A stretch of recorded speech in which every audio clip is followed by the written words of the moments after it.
You disobeyed my orders. Well? Respectfully, Captain, I made the right choice given the You information I had at— disobeyed my orders! And not just in front of the bridge crew, but the Starbase staff as well. That's going to get around. My name's already tarnished around the fleet. But what is it going to do to my credibility on this ship? From the top to the bottom. Bridge to lower decks. Captain, I told you I'd be honest, so here it is. Maybe I shouldn't have disobeyed a direct order, but you were wrong. You weren't on board, and you didn't have all the information. So I made the right decision for the ship. If you're worried about your credibility, put your ego aside and trust your crew. Trust me. You might have won some fans on the bridge with that stunt, but not everyone. Lieutenant Commander Chovak has already bent my ear. I'm sure he doesn't take it personally. He'll get over it in time. Mr. Chovak is more complicated than he would want to admit. I guess we all are. And, if I'm being honest, I'm not sure what I would have done in the moment either. You never really know if you weren't in those shoes. So, let's just boil it down to, you did what you had to. Thank you for understanding, sir. I'm sure no one knows the burden of command as well as you do. I'm sure you will, someday. Despite it all, we got our final Starfleet clearance to depart. So if you'll fetch Mr. Ermont, we'll knock out the final details of any outstanding repairs, and we'll set out for Hotari. Yes, sir.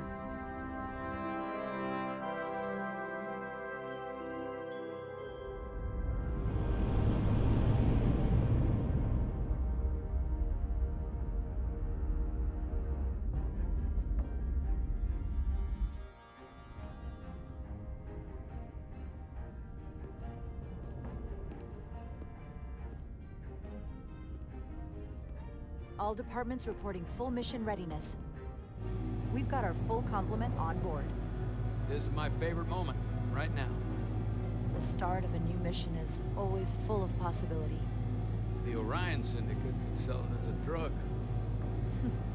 Don't let the Admiralty hear you say that.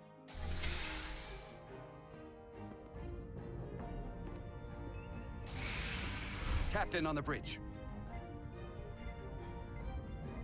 Sit. Sit, everyone. You all know, I'm not big on speeches. We're embarking on the first mission since our refit. Let's make it a good one. Disengage docking clamps.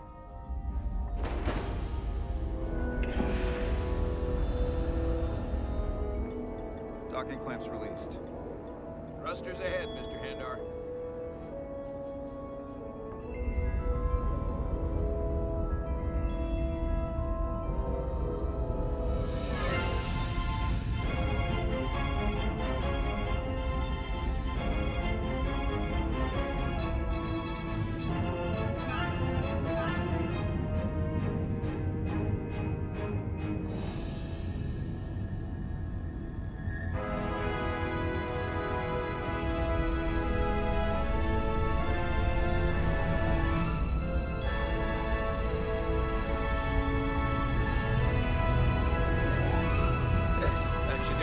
Set a course for the Hotari system. Prepare to go to Warp 8. Hi, Captain. You know what? You take this one. Me?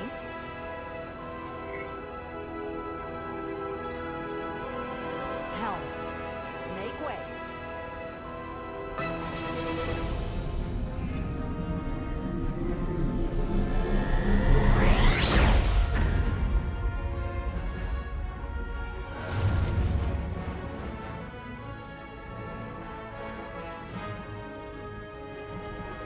way.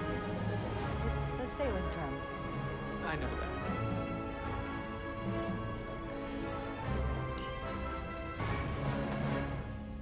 Easy. Thank you. I'm fine. Really, You don't look so good.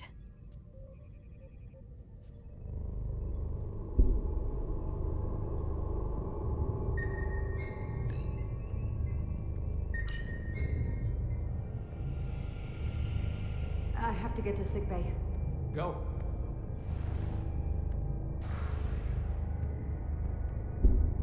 Commander, help me get her inside!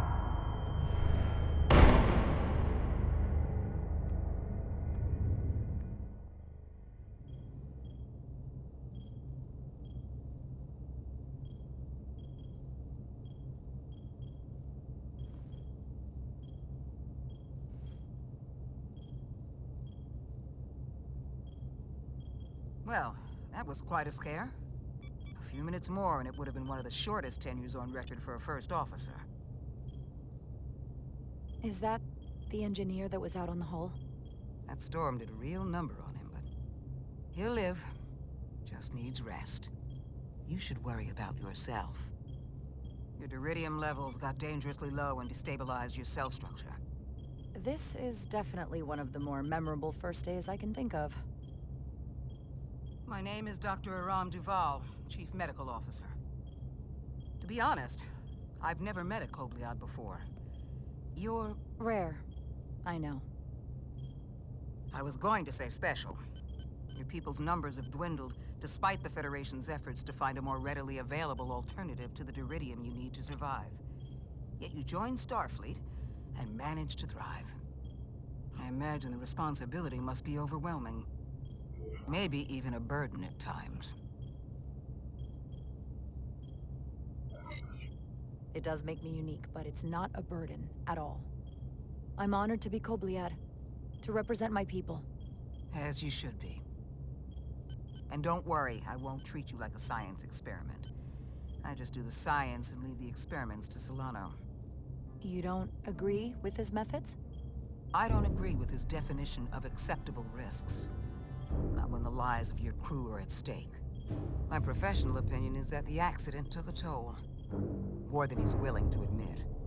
He's overstressed, operating in the pressure cooker of his own mind. Which is never a good headspace when the lives of your crew are at stake. What concerns me is that now he's even further away from the thing he's been chasing his entire career. Breakthrough discovery. The major innovation. Something he can put his name on. But the more the time passes and the further out of reach it gets, the more risk he'll be willing to take. I hear you. But that's my job, isn't it? To make sure that doesn't happen. And we don't lose sight of the bigger picture. Which is exactly why I'm so glad you're here. We need you now more than ever. And I have to give you credit for what happened on the bridge. It took guts to defy a direct order. Huh. I guess word travels fast around here. It's a small ship. And everyone's curious about the new XO. Fortunately, your cell structure's almost completely stabilized. And I'll spare us both the lecture, but I do feel it's my responsibility to remind you, without regular infusions of Dilithium, you will not live. It's as simple as that. Understood. Then, my work here is done.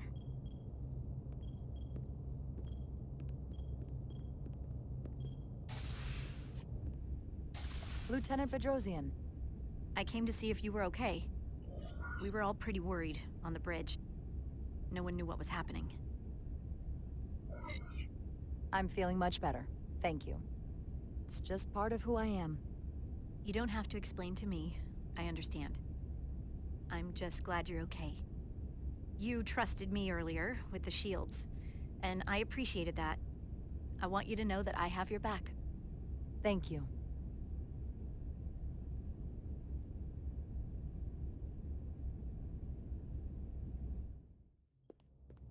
Now, Carter, the emissions that gave you that burn are quite unusual, like everything else that goes with this storm. That's a combination of hyronolin and lectrazine to counter the radiation effects. That should help speed your healing. She's come by a couple of times to see you already. Be brief.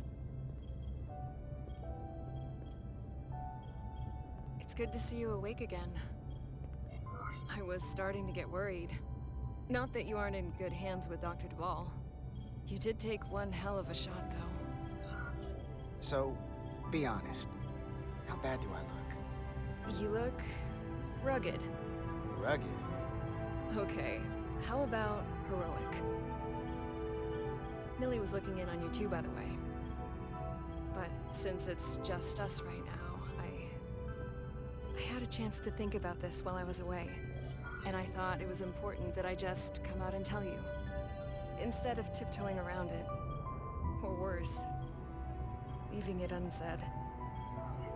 Wait, are you angry at me or something? Oh, no, not that. I'm sorry. I'm probably making too big of a deal here. What I'm trying to say is, we've been really good friends for a long time. But I got back here and I couldn't ignore it anymore. I want to see if there's more between us than just being friends. This is all kind of unexpected. I didn't expect this either. But here we are. And I didn't want to ignore it. I just figured I'd steer right into it. Well, what do you think? I've been about as direct as I can stomach. You can do that too. Be direct with me. That's a lot to think about. I know it is. So, maybe I should think it over.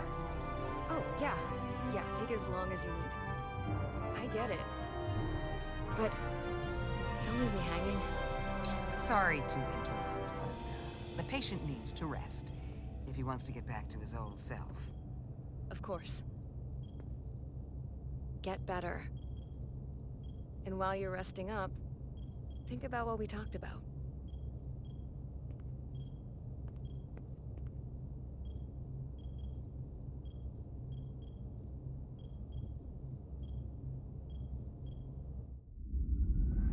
I don't know, y'all, man. I'm liking Neil more than I'm like. Rendezvous point outside Atari space. Helm, bring us out of warp. Dropping to impulse. Ionic interference surging, Captain.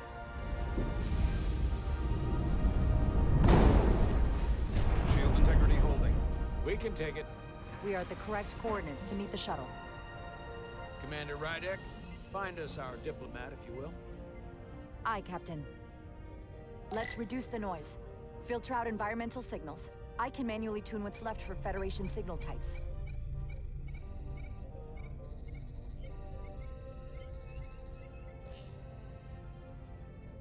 I've located the shuttle. Opening comms. On screen. Shuttle to Resolute. Shuttle to Resolute. Debris field. Lost maneuvering. Losing. I can't get it any clearer. We won't get a transporter lock. It's just not happening. Power up the tractor beam. We'll pull them directly into the docking bay.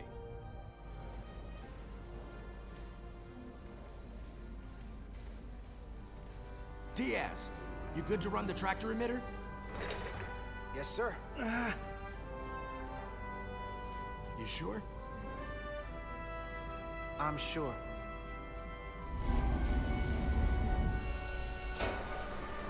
Come on, Diaz.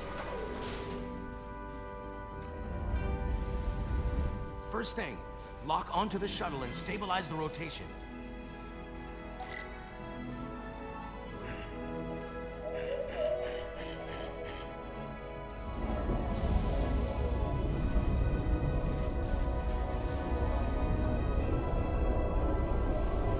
We're pulling in debris. I'm on it.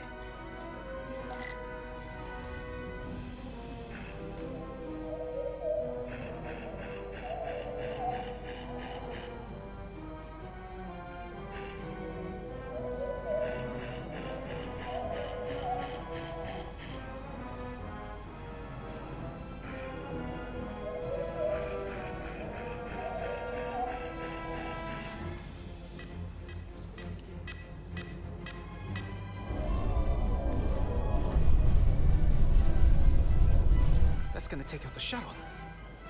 Diaz, the bridge. There's a large piece of debris headed for the shuttle. The tractor beam can't handle it. Can our shields take it? I believe so. Commander Rydek, plot an intercept course. On it.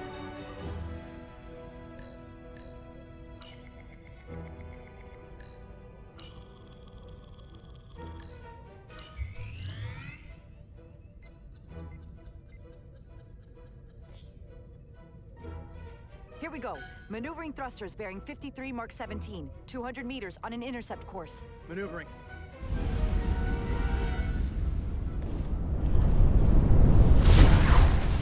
Got it. Whoa! Someone's working hard on the bridge.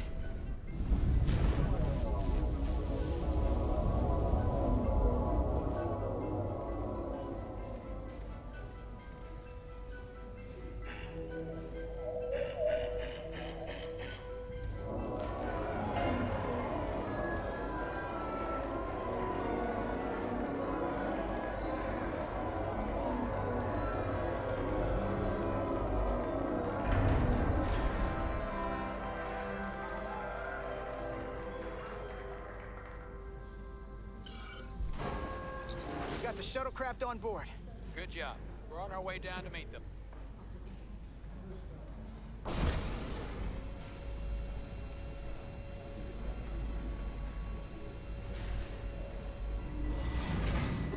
Terra firma, so to speak.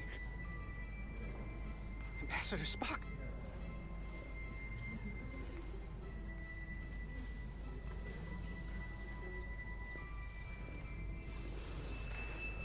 The captain will be right down to meet you, sir. In that case, I will wait for him here.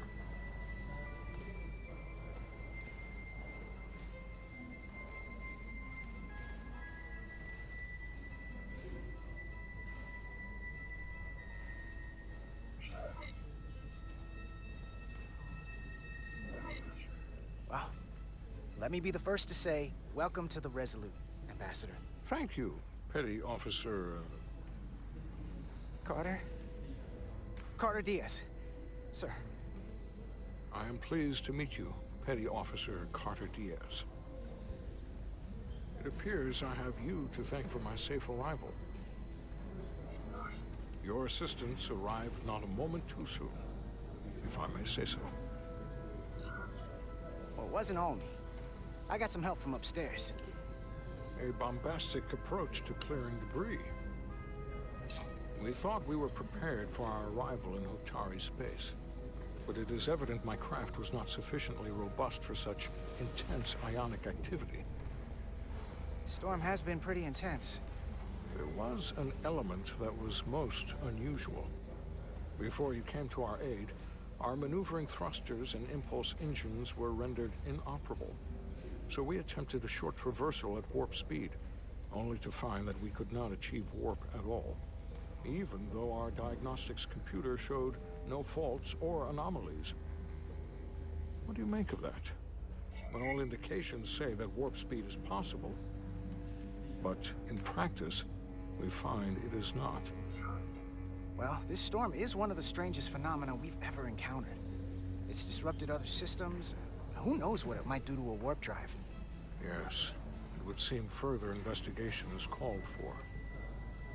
Take readings, run some additional diagnostic checks, and we'll get to the bottom of this. Quite logical, Petty Officer Diaz. Thank you. Ambassador Spock. Excuse me. I'm honored to have you aboard. I'd like to get right to it. We're already behind.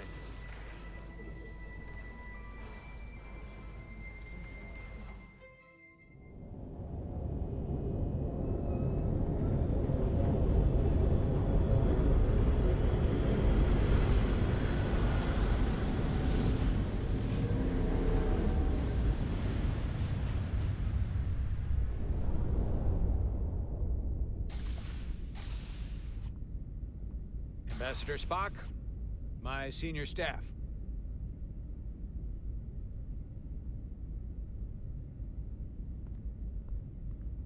It's not every day that a captain gets to welcome a Starfleet legend aboard. You flatter me, Captain Solano. But legend implies the past tense, whereas I am very much focused on our present circumstances. I didn't mean to suggest you were stuck in the past. You're right, Ambassador.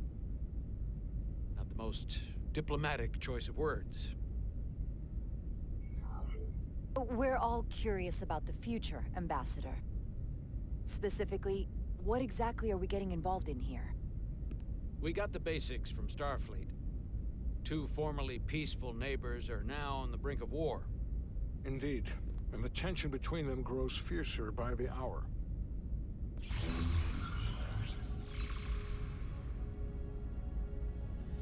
Alydia and Hotari. The Alydians are the more advanced species. They made first contact with the Hotari over a century ago. This is Tau, the Hotari moon. It is rich in dilithium, and for decades, the Hotari and the Alydians have shared a mining operation there. The Alydians provide the technological resources, while the Hotari have served as the labor force. The stability of that arrangement was the source of their peace, until recently. The Hotari have suddenly and forcefully seized control of the mining operations and expelled the Alydians from their system. That is the official story, as told by the Hotari when they requested Federation mediation. But the details remain scant. Communications between all parties have been limited by the ionic interference.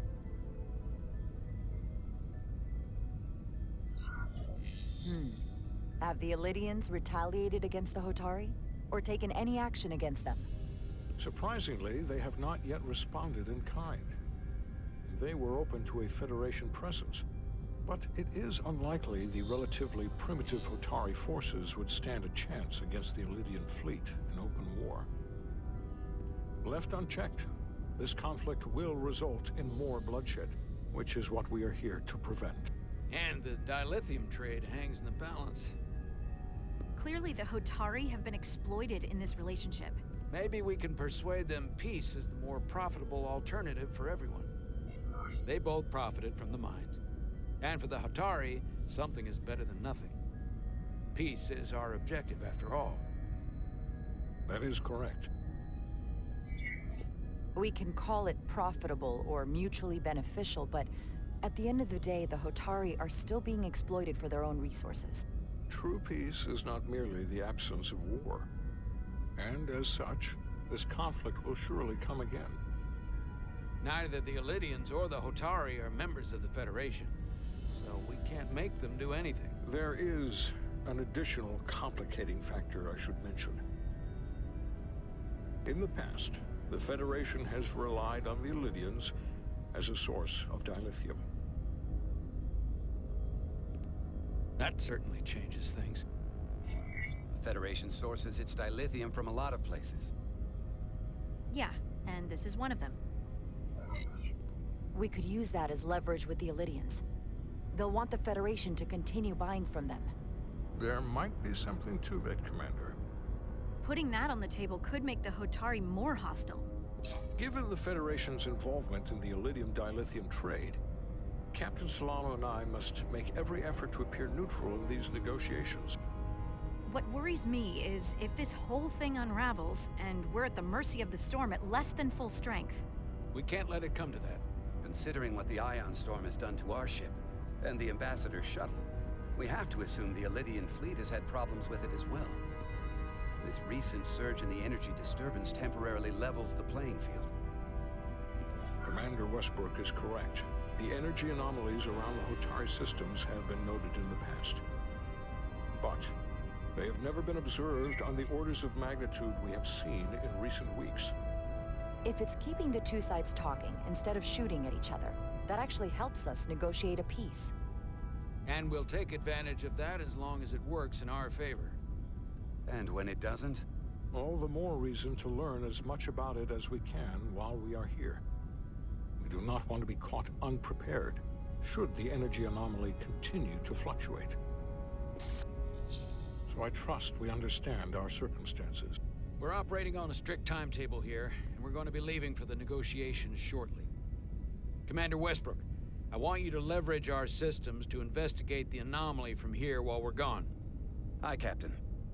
Thank you all. Dismissed. I want to speak to both of you privately.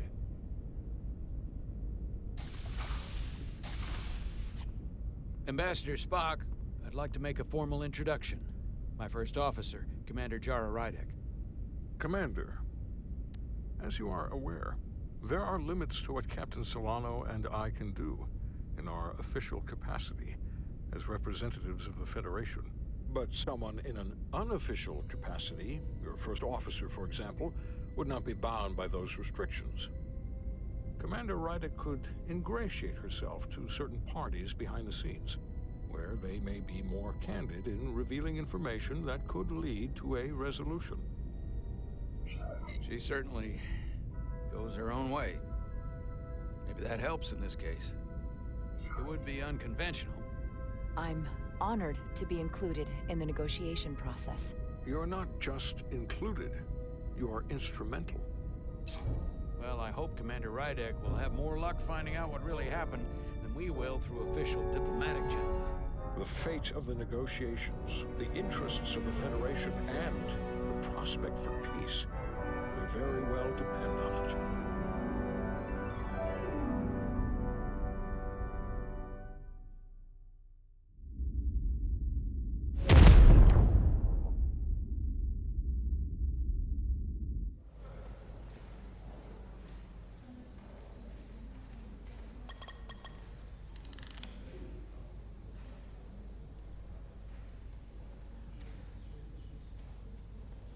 Mr. Diaz, I understand you have already discussed the warp drive failure with Ambassador Spock? I have. It is imperative that the Ambassador's shuttle be flight ready. I need you both to ascertain the root cause of the system failures he encountered. I'm surprised, Commander. I thought you would have wanted to work on Ambassador Spock's shuttle yourself. I respect the Ambassador and his many accomplishments, but I do not derive any satisfaction from interacting with his shuttle as if it were somehow transubstantiated through its association with him. Especially when I have the entirety of this starship to concern myself with. I am not the chief engineer of this shuttlecraft. The Ambassador asked me to take a look, and I'm ready to crack this thing open. Good. You could learn from Mr. Diaz's focus. I'll take notes. Then I will leave you to it. Make note of any abnormalities in your report. Carry on. It seems like he's warming up to us. Yeah. Even Chobok has to look at that face and know you've earned some real respect. And I have to admit that I owe you one. You were right to make me go first. I don't know what I was thinking. You've pulled me out of trouble how many times? Call it even. Okay. At the very least, maybe I can track down that bottle of Saurian brandy you're still on the hook for. But first, we have work to do.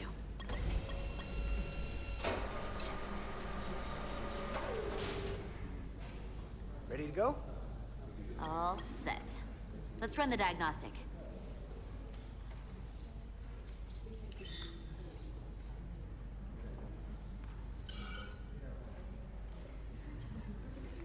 So, I know about your talk with Miranda. You do? She sent me a Priority 1 dispatch right after your conversation. Yes or no, that's one thing. But I can't believe you said you needed to think about it. I did need to think about it. Well, you can't leave this unsettled. It's not fair to her. She was direct with you. Didn't play games. Neither should you. I just want to stay friends with her. I like being friends. I don't want to ruin that. Then you should tell her that.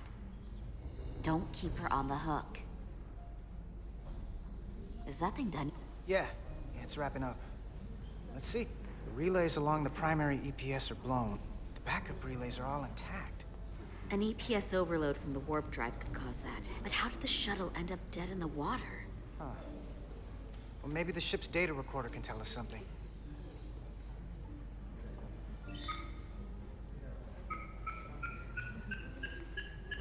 Here. They were only about 8 minutes from their plotted warp point. No faults, just those warnings. What are they? Subspace variance out of tolerance. What does that mean? It means the main navigation array lost sight of space somehow. Will the array going offline cause that? Yes, but it should have also thrown a fault code. The warp field became inverted suddenly. I've seen this happen when the center warp coil cracks. A cracked warp coil throws a fault code. Still, we should take a look.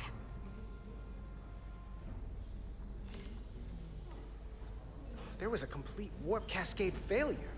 Wow. They're lucky the shuttle didn't turn inside out. Makes me think the computer panicked on the warp field equation. Any one of these failures should have thrown a fault. If it was caused by a system failure. None of this caused the relays to blow. Roll forward to when that happened. Yes, ma'am.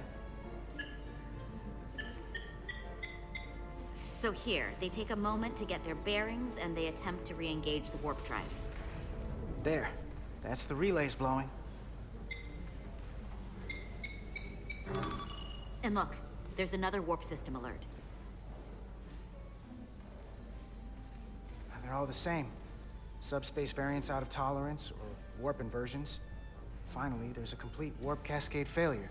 Then it's one of two things. Either a warp coil is cracked, or the navigation array is offline. That makes sense. Divide and conquer. You want to check the warp coils or the navigation array? I'll check the other. Let's not overcomplicate this. One of these systems is likely broken. I'll check the nacelles for a cracked coil.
I checked every coil on the port nacelle for imbalances.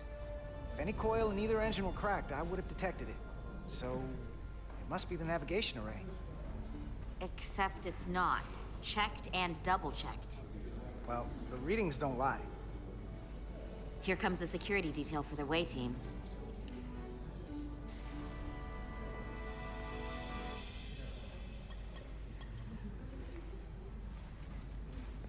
Hey, going planet side? Yep, as soon as the negotiating team comes down from the bridge. And you've got your hands full, opening every compartment on this shuttle. I hope you're not just trying to keep busy to avoid thinking about some other things. I'm not trying to put you on the spot. And lucky for you, I've got a ride to catch. I'm actually done thinking about it. I've made up my mind. You have? Hey, Maris. Aren't these those button pushers you're always hanging out with? And you're the phaser jockeys we always beat in Parisi squares, right? All aboard for Hotari. That another one of the captain's railroad things? Gotta be. I just usually zone out by the time he gets to the whole, steam engines were the warp drives of their day part. Catch y'all later. You don't want to miss your train. I do have to go. So, you said you made up your mind. You have something you want to say to me? The train is leaving the station. I think we should keep things the way they are. You're one of my best friends. And you mean so much to me, and I don't want to risk losing that.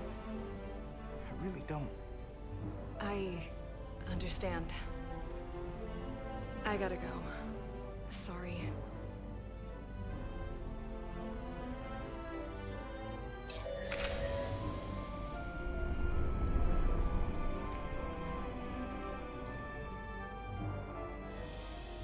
That went well enough.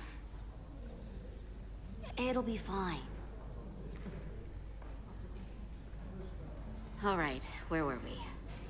So, the warp coils in the navigation array are fine, but the nav computer doesn't seem to think so. I'm out of ideas short of field stripping the shuttle from bow to stern. You wanna take this out of the shuttle and throw it on the bench? Oh, real hands-on maintenance. I like it. Okay, the nav computer is patched into the ship. The ship's computer can double-check our work. If the shuttle's nav computer is putting out false data, we'll know it. Let's run through the shuttle's logs again. Running now.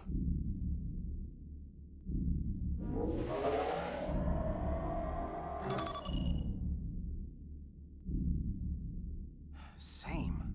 Warp field inversion and a cascade failure. However, the Resolute computer doesn't show the same subspace variance. We're in the same conditions that the shuttle was in when it failed. Why wouldn't the ship's computer get a matching result? What if the subspace variance was a momentary occurrence? That's a possibility, and it would explain why the simulation under our current sensor readings failed to reproduce the issue. But a subspace anomaly strong enough to cause a warp field collapse would leave graviton ripples for days. Let's run with the momentary subspace variance theory for now. Roll forward to the shuttle's attempt to re-engage the warp drive. We need the conditions of space around the shuttle at the moment of warp failure. Resuming simulation.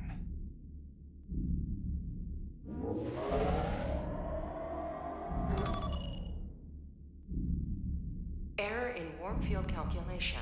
Cochrane formula variables are out of range. That right there. Take the shuttle sensor data from that moment. Computer, why did the warp field calculation fail? Warp field pressure returned non-orthogonal. Results are undefined. That doesn't help. Wait, what if we use a different ship?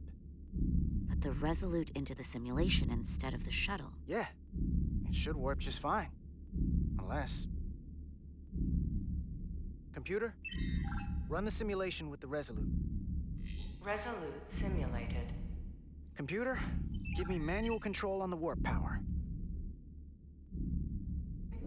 Static field intensity, warp 1.1. 1.2. 3. Warp pressure is destabilizing. Error in warp field calculation. The warp drive has experienced a system-wide cascade failure. Warp field collapsed. Subspace variance is out of tolerance. Cochrane formula results are undefined. Bingo. What-o? The same moment when the shuttle failed to warp, so did the ship. Whatever happened to the shuttle just happened to us. The Resolute will not sustain warp. We can't leave Hotari space.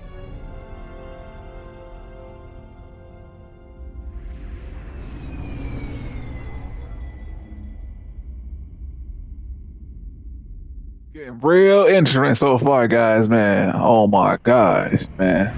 I do like Galen and the other one, but I don't know who I'm gonna choose.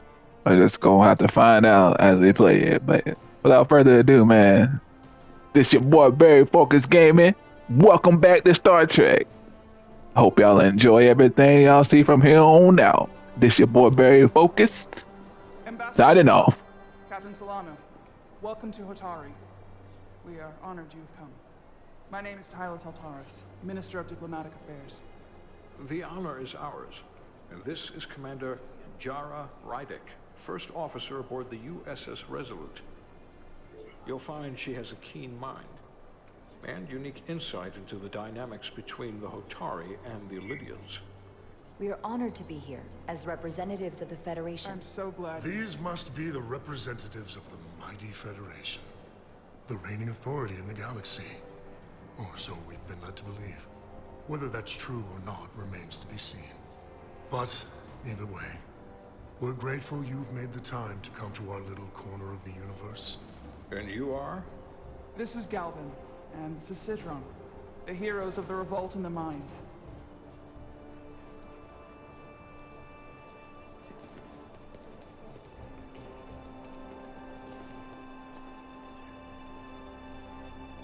Let's hope this is the last time we ever have to come here. If you'll excuse me.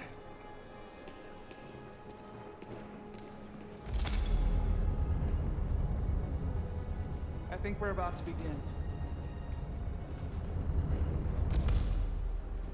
Did you hear the arrogance from that guy? I don't know what we're walking into here. But that guy was something. That may be true. But let's keep an open mind going into the negotiations. Hopefully he's just one voice amongst many. Then let's hope he's the outlier. The Hotari have invited us as their guests, so we must show them the proper respect.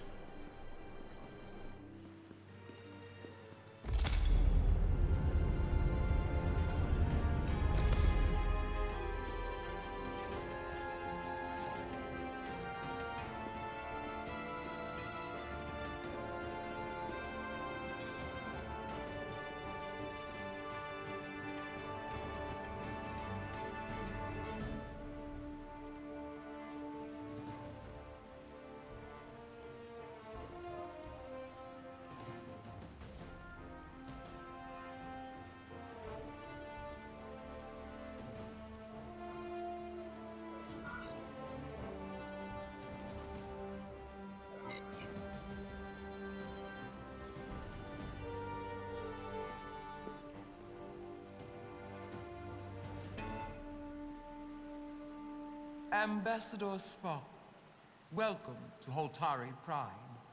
The honor is mine, Your Majesty.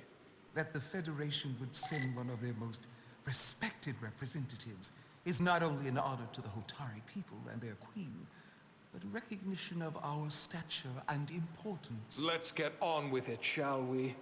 With all due respect to the Federation and their ambassador, they have no authority here. We are not members of their alliance. We are not subject to their rule, nor yours. We demand the immediate return of all mining operations to Alydian control, as it has been for centuries and will be for centuries more. That has always been our understanding. That understanding has changed. Then you invite war! And if you cannot remain silent, you will be silenced. But his point is well taken. What is the Federation's interest in this matter? Perhaps you would have us trade one oppressor for another? The Federation remains neutral. Our only interest is the peaceful resolution of this conflict. We are here at your request, Your Majesty. For now. I'm trying to keep an open mind here, but it's not easy. I thought they wanted us here. Was there something you wanted to say, Captain? Oh, no. My apologies. And what about Bakobliad? She's not She part can of... speak for herself, can't she? Then let her.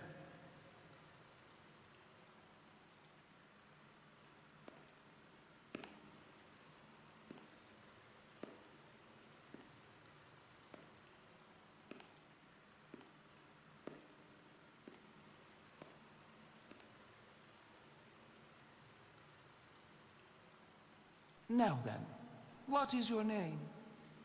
Commander Jara Rydek, Your Majesty. Being a Kobliad, you would know better than anyone. Your people suffered brutal treatment at the hands of the Cardassians. Their injustice towards the Kobliad is as unimaginable as it is unforgivable. Not unlike how we have been treated by the Alydians. As much as they'd have you believe they are the victims here, remember it was the Hotari who attacked us. Hundreds of innocent Alydians were slaughtered without mercy in those mines. The blood is on their hands, not ours! Quiet! If after all the Kobliad suffered, you finally had the chance to right that wrong, to get out from under their control, would you take it? Or would you negotiate a peace?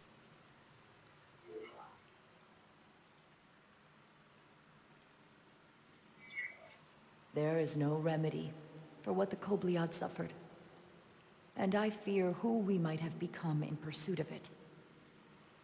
There is no justice if the oppressed become the oppressor.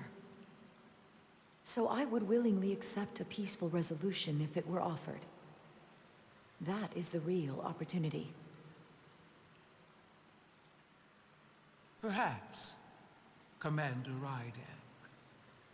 Perhaps. Unfortunately, that was not the case, was it? No. It was not. Peace is often elusive to those who need it most. The Federation is the most powerful, most advanced alliance in the galaxy. It's widely known we have an abundance of dilithium in our mines. And it's in your interest to secure a steady supply. Your Majesty, if I may. Ambassador Spock would have us believe you're here as a neutral party in the interest of peace. So why are you really here? I want the truth, not your Federation rhetoric. It's possible the Federation has an interest in both peace and securing a steady source of dilithium. One does not preclude or prevent the other. But that's just my personal opinion. Given the Federation has done business with the Alydians for decades, I would agree. It's entirely possible, if not highly likely. What they haven't said, but cannot deny, is a simple truth. The dilithium trade would not and will no longer exist without Alydian involvement. We created it for the benefit of everyone, especially the Hotari. We've given them warp technology. We've let them share in the profits. We've made their lives infinitely better than before dilithium was discovered. All of that goes away if the Federation turns a blind eye to their treachery. That is enough of your lies! The Hotari are quite capable of running the mines. We've done so for centuries. So tell me, who deserves control of the dilithium trade and the mines on Tau? Who should the Federation recognize? The Hotari or the Alydians? It can only be one or the other, not both. If I have to choose only one, then it would have to be the Hotari. Well said. How could the just and wise Federation make any other choice? This is an outrage. The Federation has lost all credibility. The mines are ours. Alydia will not be deterred. We will take back our mines by any means necessary. And you will see more blood spilled. I am more than willing to address your concerns, Your Majesty. Yours as well, Representative. But I suggest we could have a more productive conversation with a smaller group. Perhaps only the most essential representatives.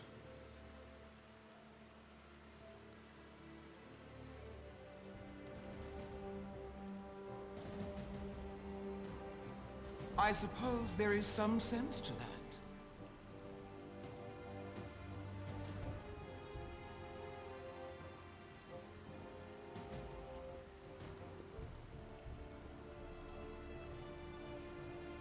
I hope we meet again, Jara Ryder.